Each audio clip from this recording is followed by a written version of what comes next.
Une brève découverte.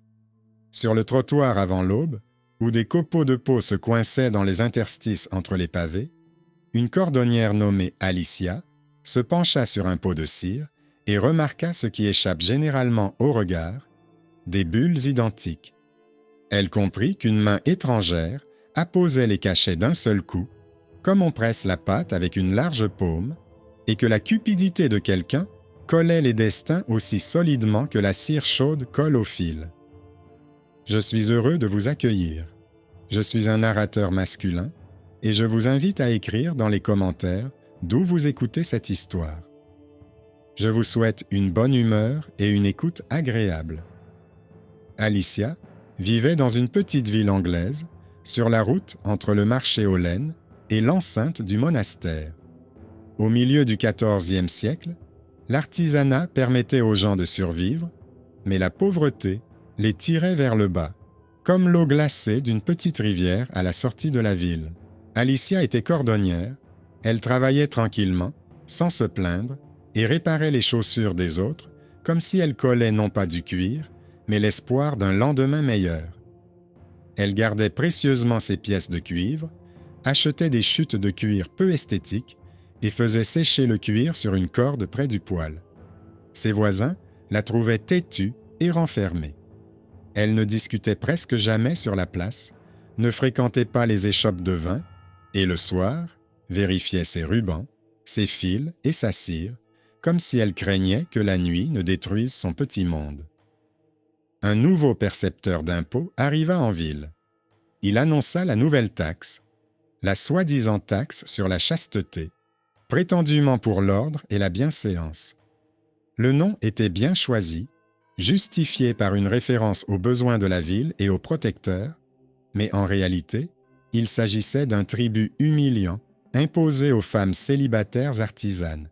Les hommes qui possédaient des boutiques et des apprentis s'en tiraient avec les taxes habituelles et quelques clins d'œil aux anciens, mais ceux, comme Élisie, devaient payer un supplément, soi-disant pour ne pas nuire à la morale.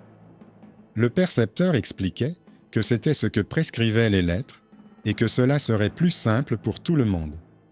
Il parlait avec assurance, se référant au visage renfrogné des scribes. Il apportait un formulaire de lettres de refus pour ceux qui ne pouvaient pas payer immédiatement. Il fallait soi-disant signer et ensuite travailler pour rembourser.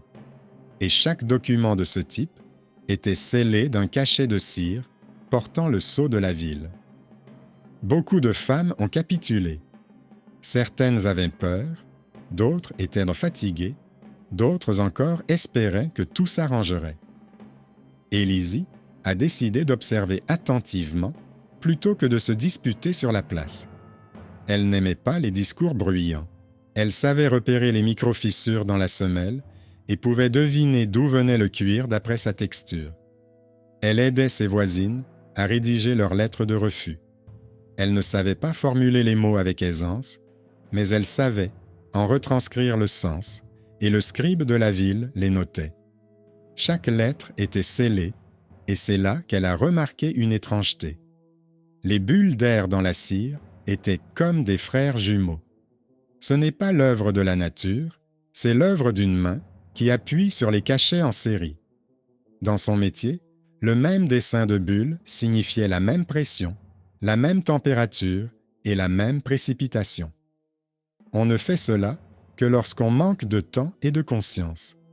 Elle a commencé à rassembler des copies des rejets, à demander à ses voisines de lui montrer leurs feuilles, à regarder dans les fissures du cachet, comme dans de petits miroirs. Sur certains cachets, il y avait des rayures à peine visibles faites par un couteau, toutes identiques. Elle a compris que quelqu'un préparait à l'avance les cachets comme des marchandises sur un plateau, puis les appuyait simplement sur le papier. Elle a commencé à faire de petites marques pour elle-même. Elle gardait un petit pot en argile sur l'étagère et y mettait les morceaux de cire défectueux. Elle marquait chaque morceau avec un fil d'une couleur différente. Peu à peu, une série s'est formée qui ne pouvait s'expliquer par le hasard. Lorsqu'Alicia apportait du cuir propre à l'atelier, les marchands s'approchaient d'elle et lui demandaient pourquoi elle se mêlait des affaires de la ville. Il lui répondait que puisqu'elle n'était pas mariée, elle devait se réjouir qu'on ne lui interdise pas complètement son métier et que la nouvelle rémunération permettrait de contrôler les mœurs. Elle répondait calmement qu'elle ne contestait pas les mœurs, mais qu'elle ne pouvait fermer les yeux sur des bulles identiques. Il riait et disait qu'elle avait les yeux d'un artisan, pas ceux d'un juge. Bientôt, le mélodrame domestique se transforma en un bruit sourd et tendu. Le soir, 2 policiers se rendirent chez Alicia. Ils lui dirent que le collecteur souhaitait la voir le lendemain matin et lui conseillait de ne plus déranger ses voisines. Cela ressemblait à une visite ordinaire, mais leur ton laissait transparaître une menace. Le thriller domestique commença sans couteau ni cri. Il commença par 2 imperméables sombres dans un couloir étroit, une odeur de laine mouillée et une phrase sur l'ordre. Alicia a fermé la porte, s'est assise sur un tabouret près du poêle, a écouté le crépitement des bûches et a compris qu'elle n'avait qu'une nuit pour assembler les indices épars en un seul puzzle. Peu avant l'aube, elle passa en revue toutes les lettres qu'elle avait rassemblées. Elle constata que les bulles identiques se succédaient par séries et que chaque série correspondait à la date inscrite sur le tableau d'affichage de la mairie lorsque les autres taxes municipales étaient aperçues. Cela signifiait que les cachets étaient apposés à des dates qui n'avaient rien à voir avec les refus des femmes, mais simplement à des dates qui convenaient à ceux qui avaient accès à la cire et aux tampons. C'était comme si une grande main avait écrasé plusieurs petits destins d'un seul coup. Au matin, elle se rendit chez le scribe municipal, un homme discret aux doigts secs. Il travaillait dans une salle humide où les murs dégageaient une odeur d'encre et de chaux. Le scribe n'aimait pas les allées et venues dans les couloirs du pouvoir. Il aimait les chiffres et la précision. Alicia expliqua qu'elle avait besoin d'aide, vérifier les dates et montrer les chiffres. Elle dit qu'elle ne demandait pas de dispute, mais un calcul. Le scribe était prudent. Il dit qu'il n'était pas obligé de l'aider, mais qu'il pouvait jeter un œil au livre, puisqu'il s'agissait de cachets portant le sceau de la ville. Il lui montra des colonnes de chiffres. Élisie a comparé et a constaté une coïncidence. Les jours où les cachets en gros étaient apposés, la mairie distribuait du cachet à la cire, le comptabilisant sous le prétexte de réparer les portes. Cette ligne se répétait trop souvent précisément pendant les semaines où le percepteur rappelait le plus activement aux femmes de payer leurs impôts. C'est ainsi qu'une simple cordonnière a découvert le trou par lequel s'échappaient l'argent et l'honneur. Alicia comprenait qu'elle n'avait pas le droit d'aller seule voir le shérif avec de simples suppositions. Elle avait besoin de poids et de faits. Elle est allée voir sa voisine tisserande, la veuve blanchisseuse, l'artisan qui réparait les sangles des charrettes. Elle leur demanda de lui montrer leurs lettres de refus et leur expliqua le danger que représentaient ces bulles identiques. Les gens l'écoutaient à contre-cœur. Elle proposa alors une solution simple, une pétition collective le jour de la foire, afin que tout se passe non pas dans un couloir sombre, mais devant tout le monde. C'était risqué, mais sinon, leurs objections seraient enterrées. Avant la foire, on lui remit un paquet, comme s'il s'agissait d'une commande de semelles.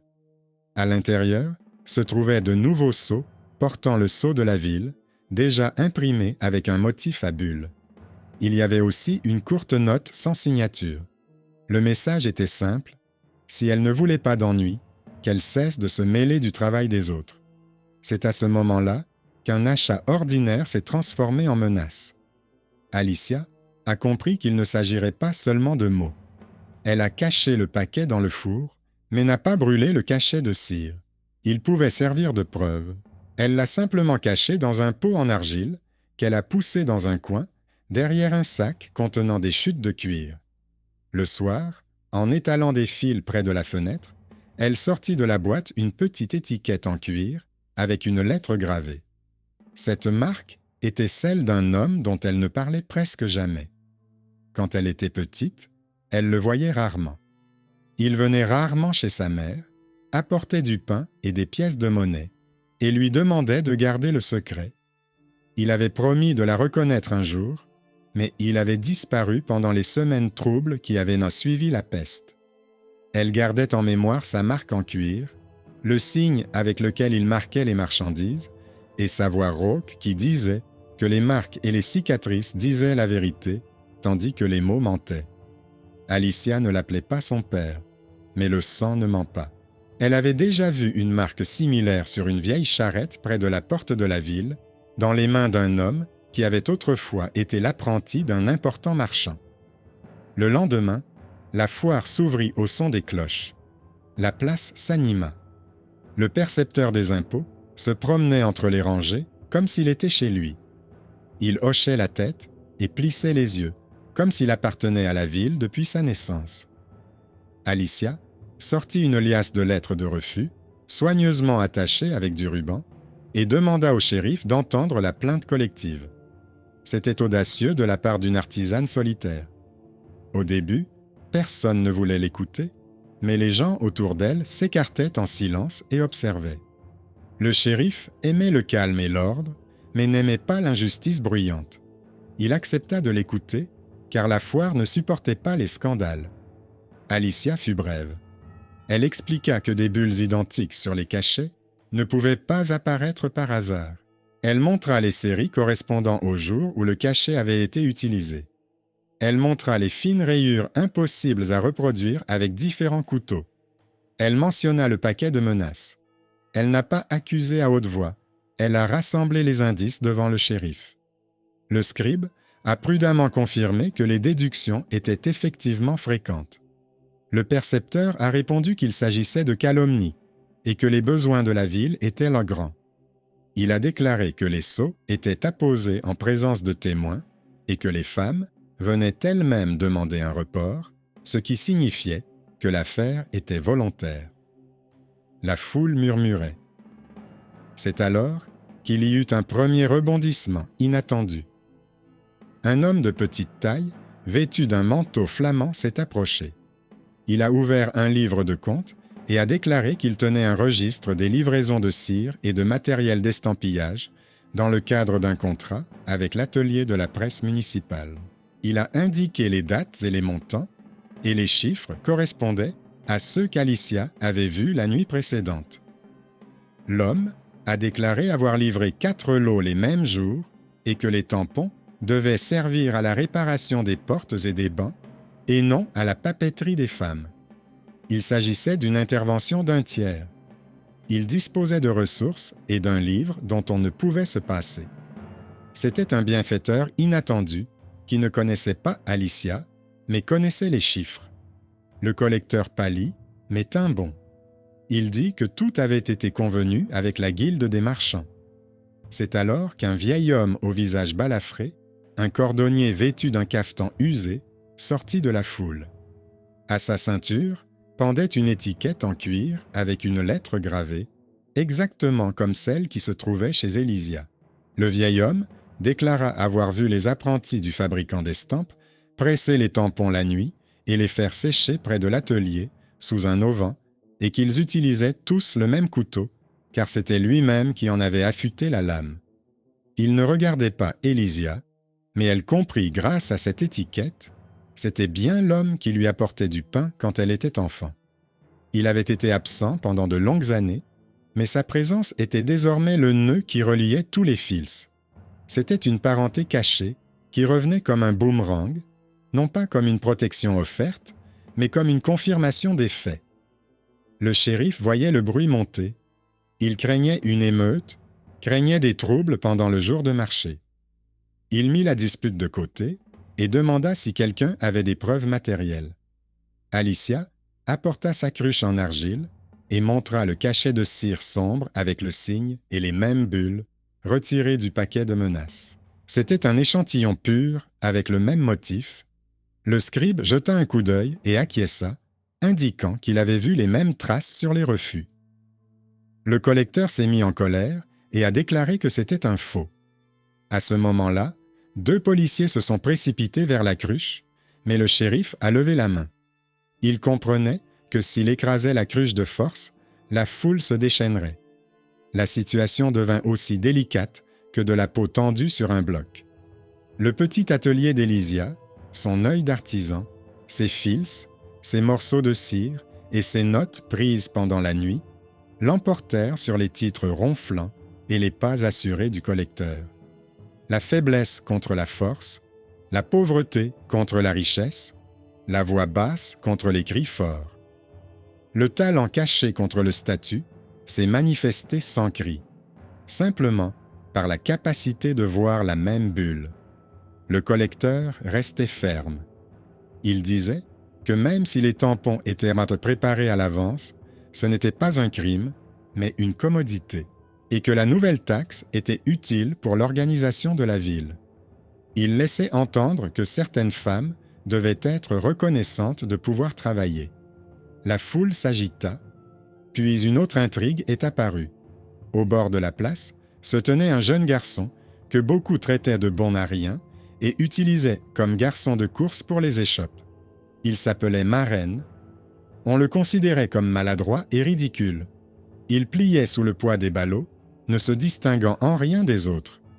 On le méprisait facilement et sans malveillance, comme on méprise l'herbe et la boue sur la route.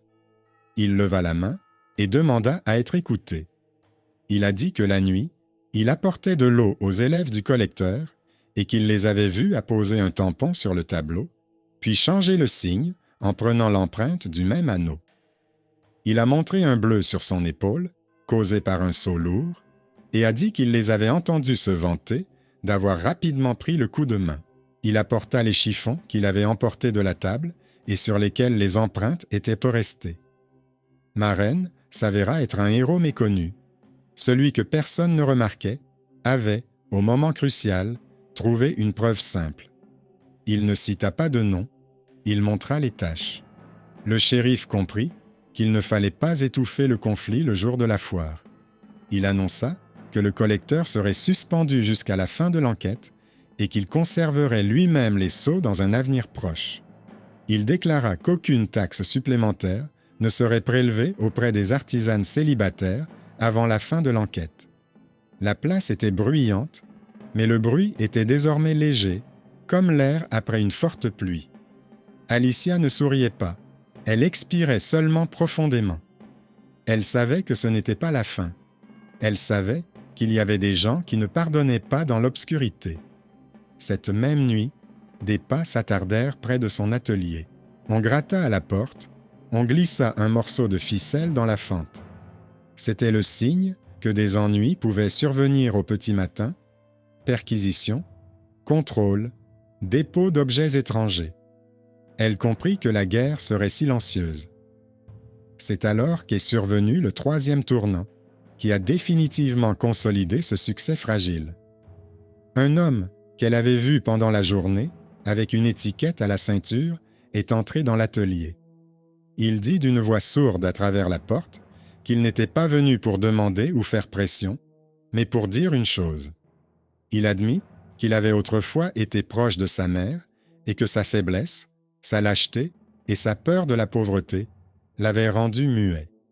Il lui dit qu'il fabriquait désormais des sangles pour les charrettes et qu'il avait vu de ses propres yeux les jeunes hommes du collecteur près de l'atelier de l'imprimerie municipale. Il avait laissé une vieille boucle de ceinture, marquée d'une marque à la porte, et avait dit par-dessus son épaule que si Elysia avait besoin d'un témoignage devant le tribunal, il le lui donnerait. Il n'essayait pas de devenir un père. Il avait simplement apporté une pièce à conviction impossible à falsifier. Cette parenté cachée n'était pas venue comme une protection dans l'ombre, mais comme une responsabilité tardive qui pouvait encore réparer une partie du passé. Le lendemain matin, la ville s'est réveillée avec un nouveau rapport de force. Le collecteur était invisible, mais ses hommes arpentaient les bords du marché. Ils chuchotaient avec les marchands et se détournaient à la vue d'Elysia. Le scribe restait près du shérif. Le flamand, avec le livre de compte, s'apprêtait à partir, mais il laissa une copie certifiée, conforme des pages au scribe.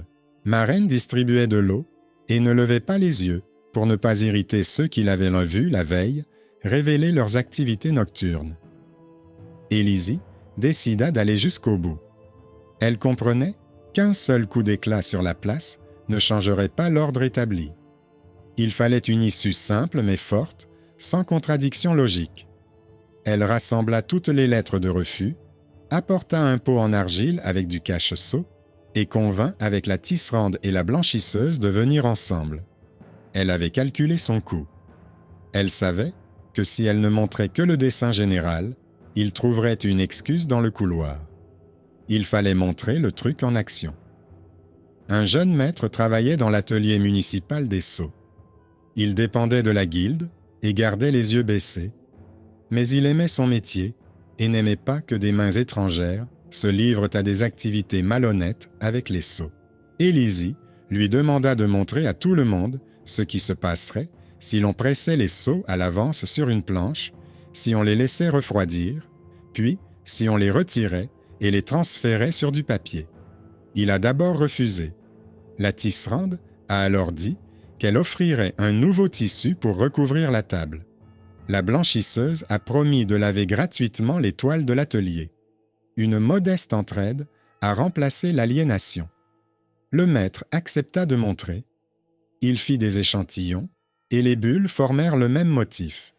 Il expliqua que si l'on appose les tampons honnêtement, le motif des bulles est toujours légèrement différent, car la main et le souffle vivent différemment. Il n'accusait personne, il montrait simplement la différence. Le shérif est venu voir. Il n'aimait pas les spectacles, mais il aimait la clarté. Il a vu que l'expérience artisanale permettait de distinguer la vie de la contrefaçon. Il a décidé de porter l'affaire devant le tribunal municipal. Il n'avait pas l'intention de punir avec sévérité. Il voulait que la décision naisse de la structure et non du cri. Le jour du procès, les mêmes personnes se sont présentées au tribunal. Les anciens de la guilde étaient assis côte à côte, comme des coffres empilés. Ils ne voulaient pas se disputer avec les autorités et ne voulaient pas reconnaître leur culpabilité. Leur seul intérêt était que le commerce continue. Le collecteur a été amené par 2 policiers. Il se tenait droit, mais ses yeux allaient et venaient. Élisa se tenait à l'écart et tenait sa cruche. Le greffier déroula les parchemins devant le tribunal. Les pages flamandes confirmaient les livraisons. Le maître des sceaux montra comment des bulles identiques se formaient lors du pressage par l'eau. Marraine montra des chiffons avec des empreintes. La blanchisseuse et la tisserande confirmèrent avoir trouvé dans la cour du collecteur des morceaux de cire brûlés présentant les mêmes fines rayures de couteau. Le maître courroyer, celui-là même qui venait autrefois chez sa mère, a levé la tête et a dit qu'il avait vu comment il travaillait la nuit sur une planche avec le même anneau et qu'il avait affûté ce couteau. Il a ajouté qu'il l'avait affûté à la demande des hommes du collecteur, car ceux-ci l'avaient trompé en lui disant qu'ils réparèrent des portes et non des sceaux. Le tribunal municipal n'aimait pas les grands discours sur la morale. Il aimait les chiffres, les marques, la répétitivité. Tout concordait. Les livraisons, les empreintes, les rayures, les bulles, les chiffons, la cruche. Les anciens de la guilde ont tenté de rejeter la responsabilité sur des assistants négligents, mais le shérif a déclaré que l'ordre et la responsabilité ne se divisaient pas en parts commodes et inconfortables. Il a noté que le collecteur était démis de ses fonctions et privé du droit d'apposer des cachets. Il a noté que la nouvelle taxe était annulée car humiliante et non conforme aux anciennes coutumes. Il ordonna de rembourser aux femmes les sommes indûment prélevées par les coopératives qui couvraient le percepteur. Il nota que la fonction de gardien des sceaux et du cachet était temporairement confiée à une personne qui n'était pas liée aux guildes et qui ne tirait aucun profit du prélevé des sceaux par lot. La foule se tut. Il fallait donner un nom. Le shérif regarda le maître des sceaux, le scribe, les anciens de la guilde. Tous étaient liés à l'ancienne machine de la ville. Il regarda alors Élisia. Il lui demanda si elle serait capable de garder le cachet, étant donné que son métier lui avait appris la précision et la patience. Il ajouta que la ville devait beaucoup à l'œil simple qui avait remarqué la bulle identique. Ce fut le nœud du dénouement. Élisie ne demanda pas de poste. Elle dit qu'elle accepterait cette tâche comme un devoir et qu'elle conserverait les seaux selon les règles de son métier et non pour son propre profit. Ce n'était pas dit de manière élégante, mais c'était clair. La ville a pris cette décision sans fanfare. L'association des commerçants, en se mordant la langue, a accepté de verser une compensation aux femmes. Le flamand haussa les épaules et dit qu'il était content que l'ordre soit rétabli, car cela rendait son commerce plus compréhensible. Ma reine retourna à ses seaux. On lui servait discrètement de meilleurs restes de nourriture et on ne l'interpellait plus comme avant. La blanchisseuse et la tisserande rentrèrent chez elle en discutant du prix du tissu. Le cordonnier s'attarda sur le seuil. Il voulait dire quelque chose à Élisie, mais s'arrêta poliment. Elle hocha la tête. Elle ne l'appelait pas père. Il ne l'appelait pas fille. Il dit seulement que si elle avait besoin d'une lanière pour ses seaux, il la rendrait solide. Son étiquette et sa cruche se rejoignirent sur une même étagère de l'histoire.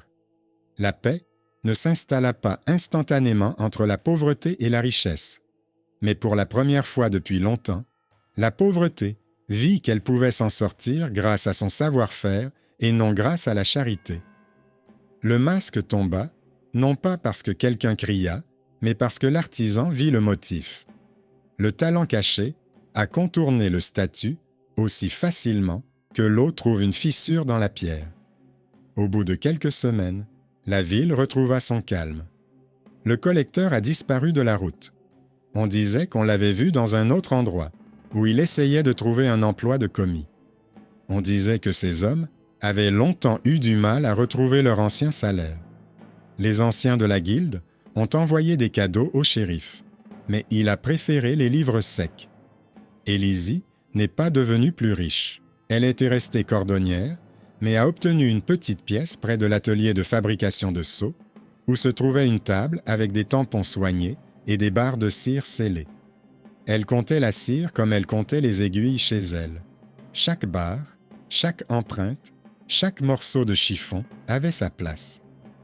Lorsque la ville imposa une nouvelle taxe pour la réparation des ponts, les gens se souvinrent de l'histoire des seaux. Ils apportèrent leur argent en maugréant, mais sans craindre que quelqu'un ne scelle leur destin par une pression étrangère. Sur la place, les gens discutaient et se disputaient à nouveau au sujet des prix de la laine et du sel. Mais le bruit était normal, sans colère cachée.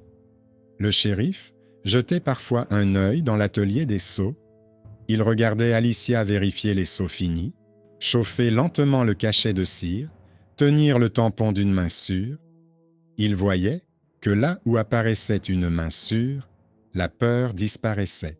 Au fil des ans, Alicia a commencé à remarquer de nouveaux petits motifs autour d'elle. Elle a trouvé parmi les filles une apprentie qui cousait habilement et n'avait pas peur du parchemin. Elle a demandé à ma reine d'apporter de l'eau et d'aider dans la salle des comptes, et il est devenu plus calme et plus sûr de lui.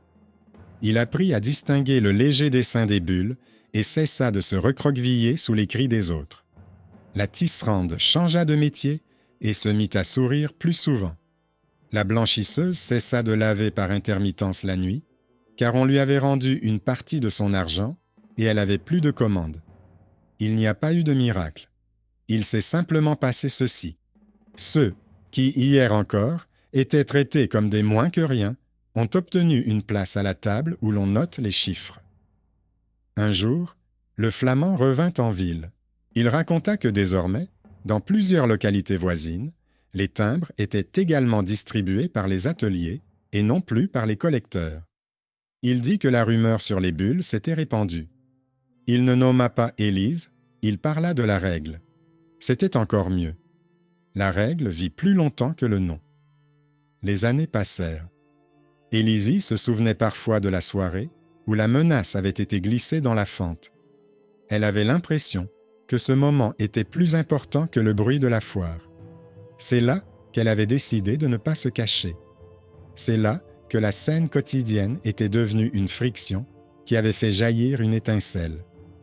À un moment tout à fait ordinaire, alors qu'il semblait que le monde resterait à jamais sous la coupe d'autrui, elle avait décidé de regarder les bulles de plus près et de ne pas croire les paroles.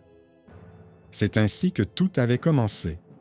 La résolution, d'une clarté morale, est née de son choix, et non de la bienveillance de quelqu'un d'autre. Le shérif a fait son travail, captivé non pas par les cris, mais par la structure des faits. La ville a pris des décisions, non pas pour donner une leçon, mais pour des raisons de commodité et d'ordre. Mais la justice a quand même été rendue, car le métier lui avait appris à garder la main ferme. Un jour, alors que les feuilles des tilleuls jonchaient le sol devant la mairie, un maître courroyer s'approcha d'Elysia. Il tenait dans ses mains une nouvelle boucle.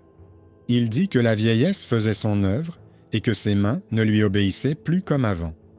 Il demanda à ce que cette boucle soit acceptée comme support pour la ceinture à seau. Il ne demanda pas pardon, ne chercha pas à être reconnu. Élysie prit la boucle et la posa sur l'étagère. Elle savait que son histoire n'était pas une histoire de sang, mais d'artisanat. Mais elle savait aussi que sans mémoire, il était impossible de garder le cap. Elle le remercia brièvement. Il hocha la tête et partit, comme par quelqu'un qui a enfin fait quelque chose de bien. Sa marque vivait désormais à côté du cachet, comme un petit signe discret que même la faiblesse peut parfois choisir son camp. Au printemps, la ville organisa à nouveau une foire. Des tissus furent étalés sur la place, des rubans suspendus, des coupes en cuivre apportées. De nouveaux visages apparurent. Le même bruit flottait dans l'air, mais sans la même lourdeur. Alicia se rendit à l'atelier des seaux, vérifia les bougies, arrangea les tampons et sortit à la lumière.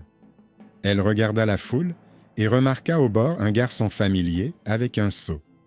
Marraine la vit et baissa les yeux, mais les releva ensuite et lui fit un signe de tête à peine perceptible.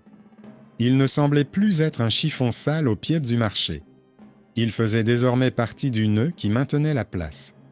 Beaucoup ne verraient pas dans cette histoire de drame ni de scènes spectaculaires. Mais c'est ainsi que vit la justice, là où l'on n'aime pas les mots. Elle naît de la précision, de la patience et du courage d'ouvrir la cruche à la lumière. Et si quelqu'un demande comment la cordonnière a pu l'emporter sur le riche collecteur, la réponse sera simple. Elle a vu les mêmes bulles et n'a pas laissé cela devenir la norme. Elle n'a pas crié. Elle a montré. Elle n'a pas cherché son père. Elle a trouvé la confirmation. Elle n'a pas attendu un bienfaiteur. Mais quand le bienfaiteur est apparu, il est venu avec un livre de contes, et non avec des cris, et c'est précisément pour cela que tout a fonctionné. Dans cette histoire, il n'y a pas de récompense miraculeuse ni de punition sévère. Il y a un ordre qui a commencé à fonctionner. Il y a un métier qui s'est avéré plus fiable que les personnalités influentes. Il y a une ville qui a compris que le cachet le plus durable est le regard de ceux dont les mains connaissent la mesure. Alicia n'a pas changé. Elle est restée celle qui répare les semelles des autres et garde leur cachet en dépôt. Mais toute la ville a légèrement changé. Et cela a suffi pour que la fois suivante, les bulles sur le cachet ne semblent plus à quelqu'un un jeu inoffensif. Merci de m'avoir écouté. Écrivez-moi d'où vous nous écoutez. Je vous souhaite une soirée tranquille et des pensées claires. Que la justice trouve aussi sa place dans votre vie à travers des choses simples, un regard attentif, des mains patientes et la volonté de ne pas cacher la cruche dont vous avez besoin.